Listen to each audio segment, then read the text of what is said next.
அந்த கணவர் முன்னேற்ற பாதையில் போகிறாரு, இந்த மாதிரிலாம் இருந்தேன்னா அதுக்கு அந்த புகழ், அந்த குடும்பத்துக்கு ஒரு புகழ் வருதுன்னா அதுக்கு ஆணி வேராக இருந்து பார்க்குறது ஒரு பெண்ணால் தான் முடியும். ஸோ அது நம்மளால தான் முடியும்.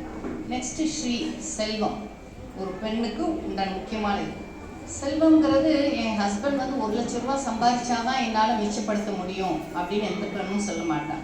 5000 ரூபா சம்பாதிச்சு கொடுத்தாலும் அந்த 5000 ரூபாய்க்கு ஒரு கணக்கு போட்டு ஒரு ஃபேமிலியை ரன் பண்ணிட்டு மணியை சேர்த்து வச்சு கணவர் கொடுக்குற பெண்கள் இருக்கிறாங்க. ஸோ அது 5000மோ 50,000மோன்ட்டு இல்லை, அந்த லைஃப்பை கரெக்டான முறையில் அவங்க கால்குலேட் பண்ணி ஹஸ்பண்டுக்கு வந்து செல்வத்தை சேர்த்து கொடுக்குறதும் ஒரு பெண் தான். அடுத்து முக்கியமானது வாக்குனா வாக்கு. ஸோ ஒரு குடும்பத்தில் குழந்தைகள் கணவருக்கு உண்டான இடையில இருக்க கேப்பை ஃபில் பண்ணுறது ஒரு பெண் தான். ஸோ அந்த கணவன் அந்த குழந்தைகளோட பாசத்தை காட்டுறது, குழந்தைகள் அப்பா மேலே மரியாதையை செலுத்துறது, பெரியவங்களை மதிக்கிறது, இதெல்லாம் சொல்லி கொடுக்கறது, எப்படி பேசணும், எப்படி பழகணும் எல்லாமே சொல்லி கொடுக்கறது ஒரு பெண்ணாக தான் முடியும். அடுத்து முக்கியமானது மேத்தா, ஞானம். ஒரு பெண்ணுக்கு ஞானம் பிறவிலேயே அதிகம். ஸோ அதுக்கு நான் வந்து காலேஜ் போய் படித்து சாதிச்சாதான் முடியும் அப்படின்ட்டு இல்லை. பை பர்த் இட் செல்ஃப் ஒரு பெண்ணுக்கு எல்லா ஞானமும் அதிகமாக தான் இருக்கும்.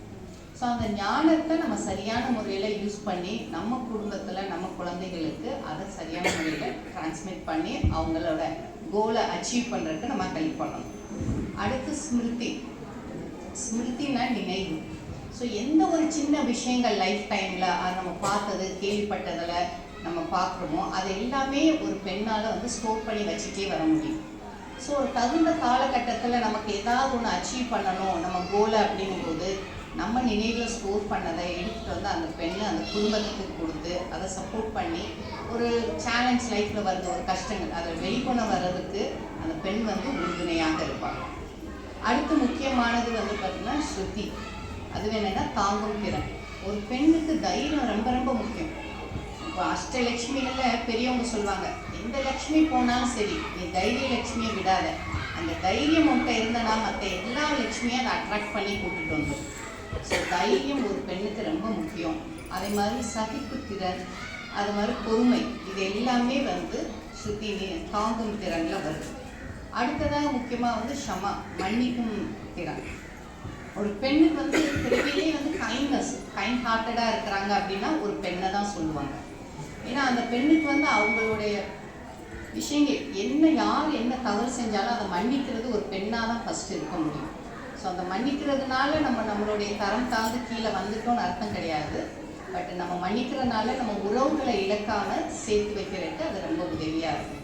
ஸோ இந்த 7 குணங்களும் வந்து ஒரு பெண்ணுக்கு வந்து ரொம்ப ரொம்ப முக்கியம். ஸோ அந்த குணங்கள் அவ்வளவும் அந்த பெண்ணுக்கு இருக்க போய் தான் நம்ம பாரத பூமியவே என்ன சொல்கிறோம், பாரத மாதான்னு தான் சொல்கிறோம். ஸோ ஒரு பெண்ணை வந்து உயர்த்தி சொல்கிறதுக்கு இதை விட வேறு விஷயங்கள் எதுவுமே இல்லை.